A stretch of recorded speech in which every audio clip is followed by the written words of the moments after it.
Bonjour Jacques Sapir. Bonjour. Bonjour Philippe Erlin. Bonjour. Jacques, vous êtes économiste, spécialiste de la Russie et des questions monétaires, pas pour la première fois au dialogue franco-russe.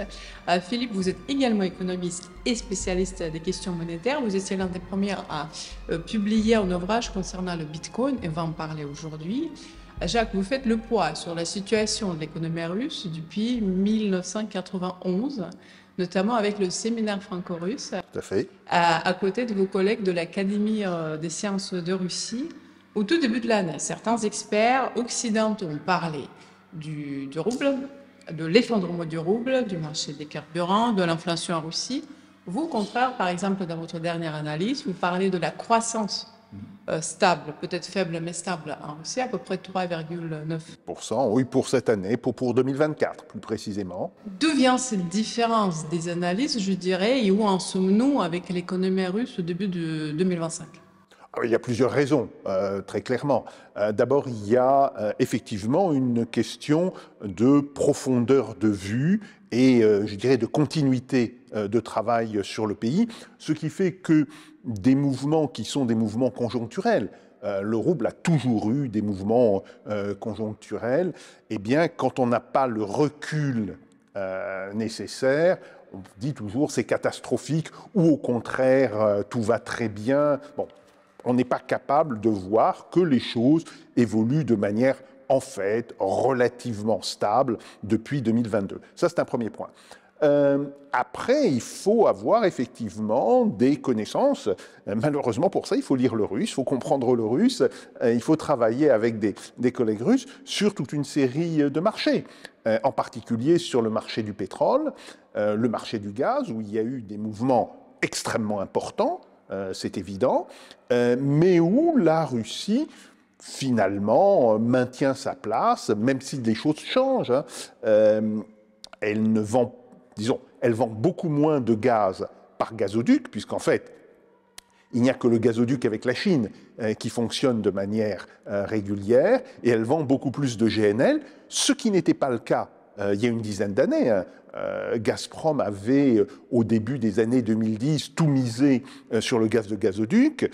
Ils ont commencé à créer une station de GNL à Sakhalin en 2016-2017, mais Novatek, qui est une entreprise privée, avait pris pas mal d'avance là-dessus. Bon, mais finalement, ce sont des choses que l'on comprend. Et puis, sur l'évolution générale de l'économie russe, oui, effectivement, on a eu l'année dernière, en 2024, une croissance finalement importante, 3,9%, c'était 3,6% en 2023.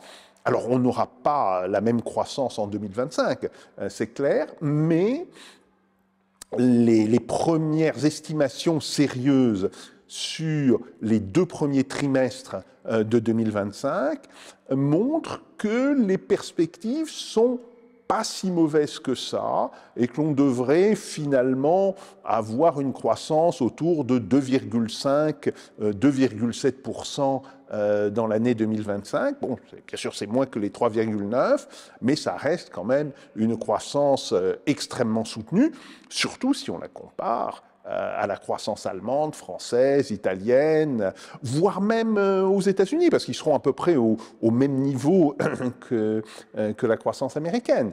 Bon, mais tout cela, évidemment, ça demande de connaître, je dirais, de manière un petit peu profonde, l'économie russe. C'est pour ça que je ne parle pas de l'économie chinoise. J'ai certains collègues et certains journalistes qui viennent me poser des questions sur l'économie chinoise. Ma première réaction, c'est de dire, attendez, je ne lis pas le chinois, je ne connais pas la Chine. La seule chose que je peux connaître de la Chine, c'est ce qu'en dit le Fonds monétaire international ou la Banque mondiale. C'est un point de vue. Mais il y a certainement d'autres points de vue, en particulier des points de vue chinois. Il y a un grand nombre d'économistes de très bonne qualité en Chine. Donc, je ne veux pas m'exprimer sur des choses que je ne connais pas. Le problème, c'est que ce n'est pas un réflexe spontané chez beaucoup de journalistes. Et l'effondrement du rouble. L'effondrement du rouble. Il n'y a pas d'effondrement. Il n'y a pas d'effondrement.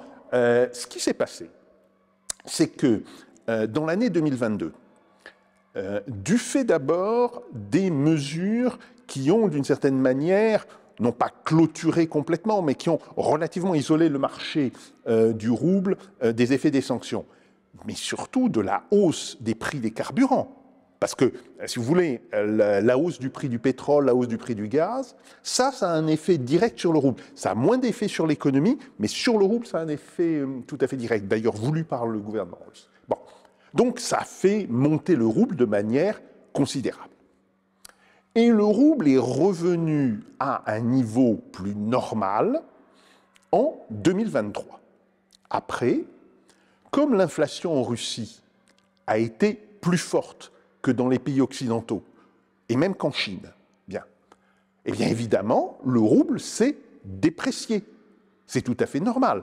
Le gouvernement russe a adopté une stratégie de taux de change flottant pour le rouble en 2014, justement pour éviter d'abord les phénomènes de surévaluation de la production russe quand le rouble pouvait remonter ou quand l'inflation était supérieure à l'inflation des pays concurrents, mais aussi pour que les prix des hydrocarbures fluctuant de manière assez erratique, il faut bien le dire, eh bien pour que l'économie russe ne soit pas à certains moments prise à contre-pied par des mouvements de ces prix des hydrocarbures. Bon, tout ceci est normal. Là, actuellement, le rouble s'est déprécié d'environ 10% sur le long terme par rapport à sa valeur de janvier 2022. On est actuellement à 98-99 roubles pour un dollar. On était à 90 en janvier 2022. On est à 101-102 roubles pour un euro. On était à 95-96 roubles en janvier 2022. Bon, ça correspond fondamentalement à la différence des taux d'inflation que l'on a eu entre les États-Unis, les pays de l'Union européenne et la Russie. Pour parler du système financier global, tout récemment, Donald Trump a déclaré qu'ils allaient, la nouvelle administration allait créer des réserves de crypto-monnaies. Et ma question est, les pays BRICS, l'émergence des pays BRICS n'ont pas encore défini vraiment leur monnaie de réserve. S'ils pouvaient choisir, par exemple, une monnaie, le Bitcoin ou une autre crypto-monnaie, comment ça pourrait influencer la corrélation des pouvoirs entre les États? Alors c'est sûr, c'est une question fondamentale, la question de la monnaie. Parce qu'aujourd'hui, il y a une monnaie qui s'impose au niveau mondial, qui est le dollar. Voilà. Cette monnaie va rester dominante, parce qu'en fait, la Chine ne veut pas concurrencer les États-Unis sur ce terrain-là, parce que faire du yuan une monnaie du niveau du dollar, ça a beaucoup d'implications. Il faudrait justement que le marché de l'échange soit libre. Il faudrait aussi que le marché financier chinois s'ouvre à l'international.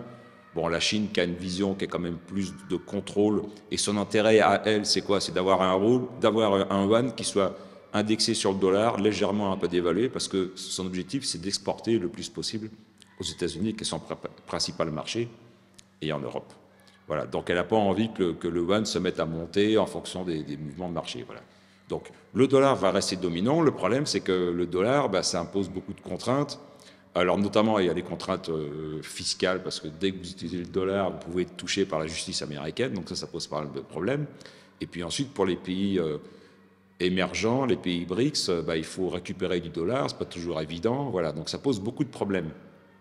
Alors, la Chine fait en sorte que le yuan puisse être une monnaie un peu au niveau de l'Asie, c'est-à-dire que les échanges avec des pays limitrophes se fassent en yuan plutôt qu'en dollars. Bon, mais c'est déjà une chose. Et autrement, avoir une monnaie qui puisse faire s'entendre tout le monde, alors effectivement, ça pourrait être le Bitcoin, parce que le Bitcoin, lui, n'appartient pas à un État, il est indépendant. Et donc, ça pourrait être une solution. Maintenant, c'est encore prématuré, parce que le Bitcoin, il pèse, là, si on prend le cours de 100 000 $, il y a 20 millions de Bitcoins en circulation, hein, on plafonnera à 21. Bon, ça pèse 2000 milliards de dollars. À l'échelle internationale, c'est quand même assez faible et son cours est très volatile. Donc, en faire une monnaie de transaction, c'est quand même un peu tôt. Ça peut être une partie des transactions, mais que ça devienne la monnaie des BRICS, non, c'est beaucoup trop prématuré. Maintenant, c'est une solution qui permet d'échanger et qui permet d'avoir une monnaie de crédibilité. Parce que si on prend l'exemple, par exemple, que la Russie vend beaucoup de produits à l'Inde, notamment du pétrole, bon, ce qui fait que la Russie récupère des roupies. Le problème, c'est que la Russie n'a pas tellement de choses à acheter à l'Inde. Et donc, elle a beaucoup de roupies qui ne lui servent pas à grand-chose, et c'est une monnaie faible, donc qui se dévalue. Donc, elle préférait, par exemple, que l'Inde lui paye une partie de son pétrole en bitcoin, voilà, parce que le bitcoin, justement, la Russie pourra ensuite l'utiliser ou le stocker. Bon, voilà.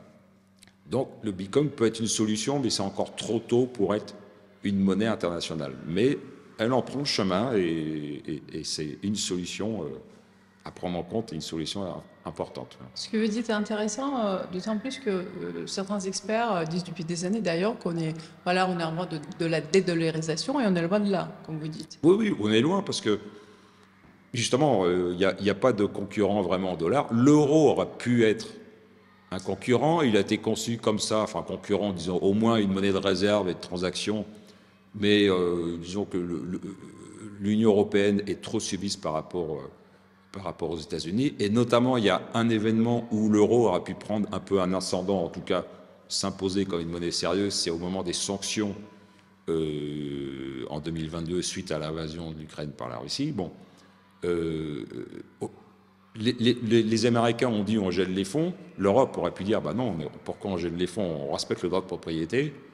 Et à ce moment-là, l'euro aurait pu apparaître comme une monnaie un peu sérieuse et indépendante des États-Unis, et je pense que ça aurait intéressé beaucoup de pays émergents, beaucoup de pays des BRICS, de dire ah bah tiens, on peut mettre nos réserves en euros, leur propriété est mieux garantie qu'avec le dollar. Bon, malheureusement, la banque, enfin les pays européens, l'Union européenne a suivi complètement les États-Unis.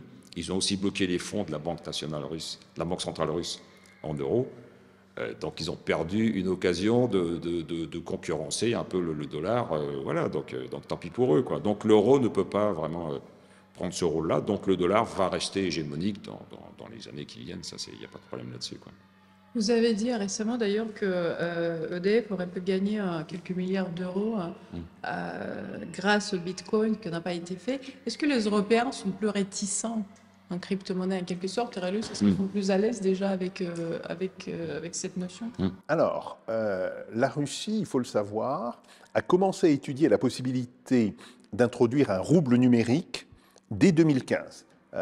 Dans mes contacts avec les gens qui travaillent à la Banque centrale de Russie, c'était très clair, de la même manière qu'ils m'avaient expliqué comment allait fonctionner le marché du yuan à Moscou. Ils m'ont expliqué qu'ils commençaient à réfléchir, très sérieusement d'ailleurs, sur une monnaie numérique. Ce que l'on voit, c'est se développer au niveau des BRICS un projet de construire une monnaie numérique spécifique qui serait d'ailleurs adossée sur des valeurs réelles, ce qu'on appelle un stablecoin, qui pourrait émerger en 2016, voire 2017, comme instrument de transaction pour les transactions au sein des BRICS, mais aussi entre les BRICS et les pays partenaires des BRICS. Bon. Par ailleurs, ce que l'on constate quand on regarde les statistiques du Fonds monétaire international, hein, la fameuse base de données COFER, c'est que le poids du dollar ne cesse de baisser, certes lentement, et pour toutes les raisons que vous avez dit. C'est clair qu'il y a toujours un problème de coût de transaction qui va faire que les gens préfèrent utiliser du dollar pour l'instant, mais la part du dollar baisse, la part de l'euro baisse. L'euro est maintenant significativement en dessous de la part que représentaient dans les monnaies de réserve les monnaies qui ont constitué l'euro. Si on prend le Deutschmark, le franc français, etc., ils étaient à peu près à 20% des réserves mondiales en 1995, et l'euro est sensiblement en dessous. Et ce que l'on voit émerger, et ça aussi c'est quelque chose d'intéressant, c'est le bloc dit des autres petites monnaies. Alors, il y a un petit peu tout. Alors, il y a le yuan, évidemment, mais il y a le dollar canadien, le dollar australien, bon, etc. Et ces monnaies, toutes ensemble, sont aujourd'hui plus importantes que l'euro. Donc, en fait, on est bien dans une lancée de fragmentation de l'espace monétaire. Le yuan en particulier est la deuxième monnaie mondiale d'investissement devant l'euro. Donc on est sur une logique de fragmentation mondiale du marché monétaire. L'émergence de cette monnaie numérique des BRICS devrait accélérer le processus, mais il ne sera jamais, en tous les cas, dans ce que l'on peut prévoir actuellement, un processus de type catastrophique. Autrement dit, le dollar restera une monnaie importante, ça restera probablement la monnaie la plus importante, même si son poids va baisser probablement de 10 à 20% dans les années qui viennent. Et la monnaie des BRICS va monter, ne serait-ce qu'en raison, comme vous l'avez dit, des transactions au sein des BRICS. Alors, la Russie et la Chine, bon, la roupie est aussi utilisée dans d'autres pays. Donc, ce qui permet à la Russie d'effectuer des paiements quand elle achète à ces autres pays. C'est le cas de l'Indonésie. En particulier, il y a un marché important de la roupie hors d'Inde. On pourrait dire de l'Asia roupie, si on voulait faire un petit peu l'équivalent avec l'euro-dollar. Bon. Mais il y a effectivement pas mal de transactions qui se passent au sein des pays des BRICS, et encore plus entre les BRICS et les pays partenaires. Et donc on peut penser que ça va faire monter le poids de monnaies alternatives. Alors, tant qu'il n'y a pas ce stablecoin, évidemment, le yuan et la roupie vont un petit peu monter, mais dès qu'il y aura ce stablecoin, il va prendre une importance, alors, pas une importance, je dirais, décisive au niveau mondial. Je ne le vois pas excéder les 20% ou 25% des transactions. C'est ce qu'il peut espérer au plus. Mais 20 à 25% des transactions dans ce type de monnaie, environ 15 à 20% en euros, eh bien, ça veut dire que le dollar sera réduit à la moitié des transactions mondiales. Et donc, c'est plutôt vers cela que l'on se dirige, et c'est un processus de fragmentation générale du marché monétaire. Petit point sur les industries, je vais partager cette question. Quel est le poids des activités militaires dans la croissance industrielle à la Russie? Vous vous souvenez, il y a quelques mois, quand on s'est vu au dialogue franco-russe, vous avez parlé que c'est une erreur de penser que la Russie est une économie de guerre. La Russie est un pays en guerre, mais pas l'économie de guerre. Et Philippe, quels sont les pays qui ont su garder leur industrie en Europe, en fait, en petit poids économique sur ça, puisqu'on nous dit toujours qu'il n'y a plus d'industrie en France, il n'y a plus d'industrie en Allemagne, qu'est-ce qui se passe? Le problème, c'est il y a encore une industrie en Europe, le problème, c'est qu'on est en train de la perdre. Alors, pour plusieurs raisons, notamment à cause du coût de l'énergie, qui est beaucoup trop élevé en Europe. Et pour ça, il y a deux raisons principales. Une première qui est assez ancienne, c'est la transition, tout ce qui s'appelle la transition énergétique, où on veut décarboner, même fermer le nucléaire en Allemagne, mais pas forcément dans tous les pays, pas comme en France. Et puis on veut, mais surtout, développer des énergies non carbonées, donc éoliennes, solaires, qui coûtent extrêmement cher, qui ne sont pas rentables. Bon, tout ceci en plus, bon, pour moi, c'est un autre débat, mais pour quelque chose de totalement inutile, parce que le réchauffement climatique anthropique, pour moi, est une arnaque complète. Donc voilà, mais ça, c'est un autre sujet, on ne va pas l'aborder. Mais en tout cas, ça rend l'électricité et l'énergie beaucoup plus coûteuses. Voilà. Et donc, les industries... Alors, ça, c'est la première raison. La deuxième raison, c'est les sanctions contre la Russie, qui sont surtout des sanctions boomerang, parce que les Russes, ça ne les gêne pas trop. Leur gaz, leur pétrole, ils peuvent le vendre ailleurs. Par contre, nous, on est obligé d'acheter du GNL américain, qui est déjà intrinsèquement plus cher, parce que c'est beaucoup plus coûteux de faire du GNL que de faire transiter du gaz par des pipelines, donc voilà, par des gazoducs. Donc on est perdant pour ces deux raisons-là. Et le problème, c'est que les industries fortement consommatrices d'énergie, sidérurgie, pétrochimie, tout ça, où il y a une base industrielle très forte en Allemagne, eh bien, elles commencent à envisager sérieusement les délocalisations. Elles l'avaient déjà fait sous le mandat Biden, parce qu'il avait créé un programme d'aide IRA qui était un peu une façon de subventionner les usines qui voulaient s'installer aux États-Unis. Donc ça, c'était déjà pas mal vu. Et avec Trump, lui, qui va renforcer le développement du gaz de schiste et du pétrole de schiste, il va encore faire baisser le coût de l'énergie aux États-Unis. Et donc, ça va rendre encore plus intéressant le fait pour les entreprises de traverser l'Atlantique pour aller s'installer. Donc la base industrielle européenne est en train de s'atrophier, et ça c'est une catastrophe, parce que c'est très capitalistique, c'est ça qui génère de la croissance, c'est la base de l'économie, et c'est une catastrophe qui va se répercuter sur tout le reste, quoi. Comme en plus on se fait doubler sur la tech, ça c'est un autre sujet, on est en train de perdre massivement sur le plan économique, et ça c'est gravissime pour l'Europe, pour les années à venir, quoi, voilà. J'ai l'impression qu'on en parle si peu de ce qui vraiment représente un gros problème pour l'économie. Oui, bah on n'en parle pas parce qu'on est la seule région au monde à se focaliser sur la transition énergétique, quoi, sur le net zéro en 2050, ce qui est complètement stupide. Mais on va y arriver parce qu'il n'y aura plus d'usines, donc on sera à net zéro, quoi, ça c'est sûr, quoi. Pour revenir à la question de la croissance industrielle et les activités militaires, pourriez-vous dire deux mots sur ça? Oui, tout à fait. Alors, on a eu des chiffres par les collègues russes au dernier séminaire franco-russe là, qui s'est tenu à la fin du mois de janvier. C'est intéressant, c'est-à-dire qu'on voit, alors globalement on disait ça représente à peu près 40% de la croissance, pas du volume, de la croissance, hein, c'est un point important. Ce que l'on voit, c'est que les industries militaires ont représenté 35%, donc un petit peu moins de cette croissance en 2023, et un petit peu plus, autour de 45 à 50% en 2024. Bien.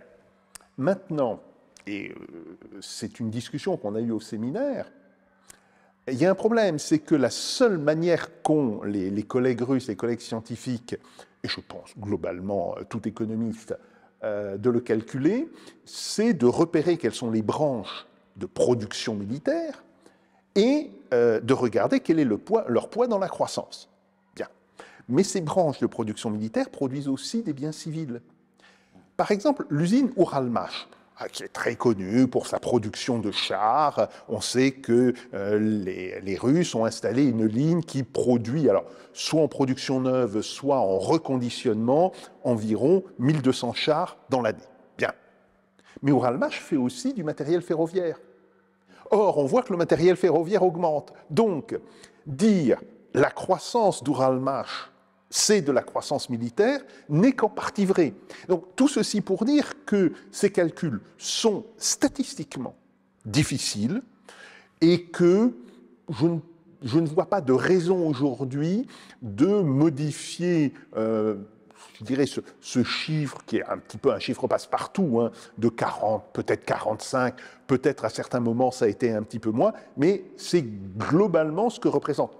Et je le répète, dans la croissance, pas dans les volumes globaux, c'est important de faire cette distinction, hein. Très souvent les journalistes sont complètement perdus à ce niveau-là, de faire cette différence. Donc globalement, les industries militaires doivent représenter entre 40 et 45% de la croissance russe, ce qui veut dire que le reste est de la croissance purement civile. Donc si on était l'année dernière à 3,9, même si on le met à 50%, ça veut dire que la Russie aurait eu une croissance purement civile de 1,95%. Nous, on était à 1,1%. On aimerait bien avoir... Voilà. Donc, c'est toujours par rapport à ça qu'il faut faire les comparaisons. Ceux qui sont les opposants éternels de la relation franco-russe, la relation entre la Russie et l'Europe, ceux qui, au contraire, plaident en faveur de cette relation, comme nous, le franco-russe, la relation stable, tous ces gens-là se rendent compte quand même que l'économie française, entre autres, perd beaucoup en se détachant, en quelque sorte, comme vous dites, de l'économie russe. Et d'ailleurs, là, j'ai vu d'ailleurs sur votre compte X, vous avez retweeté l'article de BFM, où il disait que finalement, comment ça se passe, la France reçoit toujours les engrais russes, et en 2024, ça a été 350 000 tonnes importées. Comment, d'ailleurs, l'économie française, est-ce qu'elle est encore dépendante? Là, les engrais, est-ce qu'il y a d'autres industries qui sont dépendantes clairement encore de l'économie russe à aujourd'hui? Le gaz, le GNL. Aujourd'hui, la France et pas que la France, et d'autres pays d'Europe, achètent plus de GNL à la Russie qu'aux États-Unis. On a beaucoup parlé, et c'était vrai, parce que les États-Unis représentaient un pourcentage infime dans la consommation européenne en 2021. Ils sont montés de manière tout à fait conséquente à la suite des sanctions, donc en 2022-2023, mais la Russie est restée la principale source de gaz sous la forme GNL de l'Union européenne. Il faut toujours le rappeler. Bon, et si on regarde par exemple le pétrole, alors ça c'est encore plus intéressant, formellement, je dirais la consommation de pétrole russe est pratiquement tombée à zéro, formellement. Quand on commence à décomposer les sources d'approvisionnement, on se rend compte que dans les commandes européennes, la part de l'Inde a été multipliée par 8. L'Inde, grand producteur de pétrole, j'ai un problème avec ma géographie, là, si vous voulez. Bon, la Turquie aussi. La Turquie, le pétrole. Alors, je veux bien qu'ils piquent un petit peu de pétrole en Syrie. Bon, on sait qu'ils l'ont fait sous Daesh. C'était cacahuètes, ça. Bon, qu'est-ce que ça veut dire? Ça veut dire qu'à travers des intermédiaires, Turquie, Inde, mais aussi Malaisie, mais aussi Indonésie, il y a du pétrole russe qui continue d'approvisionner l'Europe.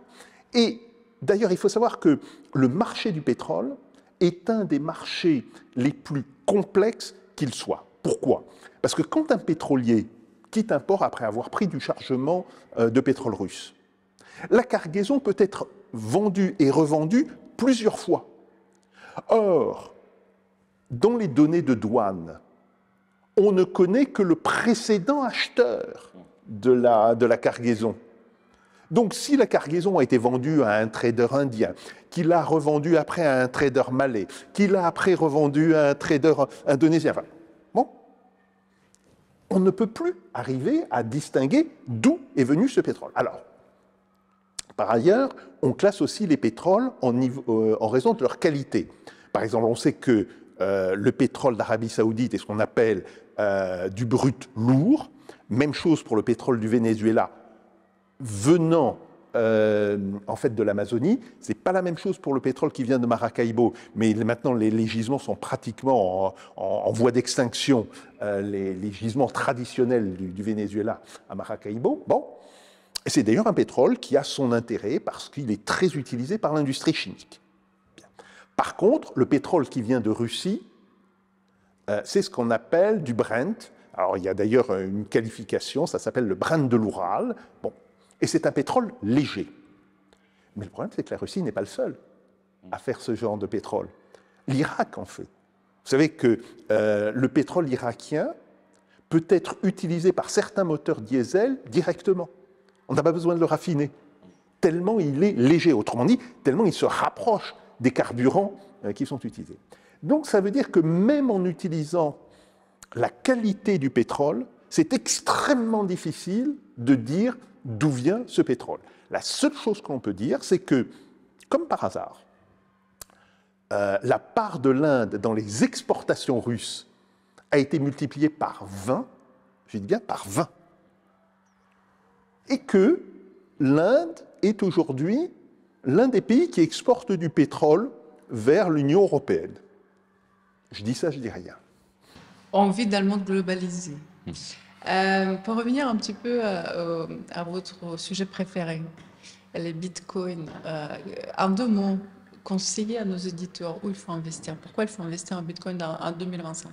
Parce que c'est une monnaie qui ne dépend pas d'un État. Parce que tous les États ont tendance plus ou moins à manipuler la monnaie. Et ça, depuis que nous sommes sortis des accords de Bretton Woods, en 1971, le dollar était indexé à l'or, à 35 $ l'once. Bon, et Richard Nixon avait essayé d'en sortir parce qu'il y avait trop de déficit budgétaire et commercial. Bon. Et les monnaies sont manipulées depuis cette date. Et d'ailleurs, la dette publique des pays, elle commence vraiment à augmenter à partir de cette date, en France, aux États-Unis, partout ailleurs. Et donc, c'est de la planche à billets, donc c'est de l'inflation. Voilà. Donc, c'est des monnaies qui perdent valeur avec le temps. C'est-à-dire qu'il ne fait pas bon épargner en dollars ou en euros. Alors, il y a des produits comme l'assurance vie, tout ça, qui rapportent un peu, mais en fait, on se rend compte que ça ne couvre pas l'inflation, enfin, en tout cas, l'inflation réelle. Voilà. Donc, avec Bitcoin, bah, c'est comme l'or. On dit que c'est de l'or numérique parce qu'il n'y aura pas plus de 21 millions de Bitcoin. Ça, on le sait. On est à 20 millions, voilà. C'est un peu comme l'or. L'or, on en trouve à peu près 3000 tonnes par an sur une masse existante d'à peu près 66 000 tonnes. Mais on ne peut pas en trouver 30 000 tonnes. Même si on met beaucoup d'argent sur la table, on ne peut pas multiplier la production par 10, c'est pas possible. Et donc, c'est ça qui fait la valeur de l'or. C'est un flux faible. Et Bitcoin, c'est pareil, un flux faible qui va même tendre vers zéro. Donc c'est un excellent moyen de stocker de l'épargne dans le temps. Et en plus, ça va monter parce que, bon, l'or, tout le monde connaît. Ça fait des millénaires, donc tout le monde sur Terre sait que l'or vaut quelque chose. Alors qu'aujourd'hui, il y a beaucoup de gens qui pensent encore que le Bitcoin, c'est pas sérieux, c'est du Ponzi. On estime qu'il y a à peu près 500 millions de personnes dans le monde qui possèdent des cryptos. On est 8 milliards. Donc voilà, on est encore au début de l'affaire. Donc c'est pour ça que la valorisation peut vraiment monter, parce qu'au fur et à mesure que les gens, dans tous les pays du monde, les entreprises vont se rendre compte que c'est un vrai actif sérieux et que c'est même plus pratique que l'or parce qu'on peut payer facilement avec, et le cours va monter. Voilà. Donc on peut acheter de l'or, mais on peut acheter du Bitcoin parce que la valorisation va grimper dans les années qui viennent, quoi. Au bout de 3 ans de la guerre en Ukraine, on comprend que c'est aussi la question des affaires et du business, et notamment de certaines entreprises européennes et américaines. Comment l'Ukraine va payer les prêts? Ça, elle ne le paiera pas. Je crois que c'est perdu. Là. Elle ne le paiera pas. C'est très simple. Oui, Notamment Donald Trump a dit qu'il voudrait avoir des garanties sur les terres rares ukrainiennes. Oui, Comment vous voyez d'ailleurs cette relation entre Trump et l'Ukraine? Le problème, c'est que les terres rares ukrainiennes, elles se trouvent en bonne partie maintenant sous le contrôle de l'armée russe. Bon, donc il n'y a pas grand-chose que l'on puisse faire. Je pense que tous les pays qui ont prêté à l'Ukraine doivent considérer qu'il s'agit de dons et non pas de prêts. Alors, ça peut être justifié par ailleurs, hein. C'est pas la question, mais il faut avoir l'honnêteté de le dire et il faut les incorporer dans les comptabilités publiques comme des dons et non pas comme des prêts. De toutes les manières, l'Ukraine ne serait pas en état de payer les intérêts sur la totalité des prêts. Bon, le vrai problème qui se pose, c'est bien plus, est-ce qu'une partie de ces prêts n'ont pas été détournés? Et là, même le président ukrainien a reconnu, alors, c'était sur un certain type de prêt, mais il a reconnu que sur ce type de prêt, il y avait probablement un détournement de l'ordre de 50%. Donc voilà, c'est plutôt là où il faut poser la véritable question. Parce que de toutes les manières, bon, admettons que l'on arrive à un accord de paix ou de cessez-le-feu stable, quel que soit le nom, ce n'est pas l'important. Bon, qu'on arrive à ce type d'accord dans l'année 2025. Il va falloir reconstruire. Alors, les Russes commencent à publier des chiffres relativement crédibles sur le coût de la reconstruction des 4 oblasts qui ont été rattachés à la Russie. Bien. Mais si on regarde le niveau de destruction de l'économie ukrainienne, on peut multiplier cette somme par 4 ou 5 facilement. Autrement dit, ça veut dire que l'Ukraine aura besoin d'une somme en reconstruction de l'ordre de 150, 200 milliards d'euros au minimum. Ben voilà. Qui va la fournir? Et si ce n'est pas fourni, qu'est-ce qui va se passer? Ben on aura tout simplement une nouvelle vague d'émigration ukrainienne. Il y a déjà eu une première vague avec la guerre. L'Ukraine a perdu à peu près 10,5 millions de personnes. Il pourrait y avoir, avec les accords de paix, et si ces accords de paix ne s'accompagnent pas d'une aide importante des pays occidentaux vis-à-vis de l'Ukraine, une deuxième vague importante d'immigration, ce qui ferait de l'Ukraine un pays, entre guillemets, vide. C'est-à-dire un pays se retrouvant, alors à peu près avec sa superficie, bon, moins ce qui a été annexé par la Russie, mais à peu près la superficie de 2021, mais une population qui pourrait être la moitié de celle de 2021. Ça va poser un véritable problème d'équilibre géostratégique et géopolitique en Europe. Donc oui, ça c'est un problème qu'il faut commencer à aborder dans des discussions, au moins entre économistes, mais qui est très important. Les Russes, eux, ont fait ce travail pour les oblasts qu'ils ont annexés. On sait maintenant à peu près que coûtera la reconstruction, que coûtera la réhabilitation, qui n'est pas la reconstruction des infrastructures économiques. Bon, on connaît cette somme, et on voit que cette somme, elle est tout à fait digérable par le budget russe, surtout que ça ne sera pas en un jour, ça sera étalé sur plusieurs années. Mais la question se pose réellement de l'aide internationale et d'un cadre qui permette que cette aide ne soit pas gaspillée par rapport à l'Ukraine. Oui, c'est là où on voit le gâchis extraordinaire de cette guerre, dont on sait maintenant, parce que même la presse mainstream s'en est fait l'écho, qu'elle correspondait à des intérêts de l'État profond américain. Alors l'État profond démocrate, quoi, maintenant, justement, avec le changement de Trump, l'élection de Trump, qui est une excellente chose, on peut sortir de ça, mais il y avait une volonté. Enfin, on parlait d'énergie, vous parliez d'énergie tout à l'heure. Quand on voit la géographie et la géopolitique, on comprend bien que l'Europe doit être connectée à la Russie. Voilà, point. Avec des gazoducs, avec des échanges économiques et technologiques. Bon, même si il y a des mésententes qui peuvent exister, et de toute façon, il faut garder cette connexion, parce que sinon, si on coupe, comme ce qui s'est passé en ce moment, parce qu'en fait, la guerre en Ukraine, ça a amené à remettre un rideau de fer, oui, en fait, tout à fait. entre l'Europe et la Russie. Même plus, parce Voilà, qu'on est allé plus loin que ce qui va plus existait loin. dans la guerre froide. Il y avait encore des échanges. Tout à fait. Il y avait des échanges culturels, il y avait des échanges scientifiques. Les artistes russes se produisaient, les artistes de musique classique russes se produisaient en Europe, alors que maintenant ils n'ont plus le droit. Bon. Donc bref, on a restauré un rideau de fer, et ça, on est perdant, alors surtout l'Europe, mais la Russie aussi, c'est un coup d'opportunité, même si elle se retourne vers d'autres pays. La Russie aurait plus intérêt aussi à intensifier ses échanges économiques avec l'Europe, quoi. Donc il faut se sortir de ça. On peut espérer qu'avec Trump, il y a d'autres objectifs. Bon, enfin, on verra ce qui va se passer, mais en tout cas, on peut espérer qu'on se sorte de ça, parce que c'est un gâchis humain, économique, aussi bien pour l'Europe qu'aussi pour la Russie, quoi. Merci beaucoup Philippe, merci beaucoup Jacques de maintenir le dialogue en Corse. Merci.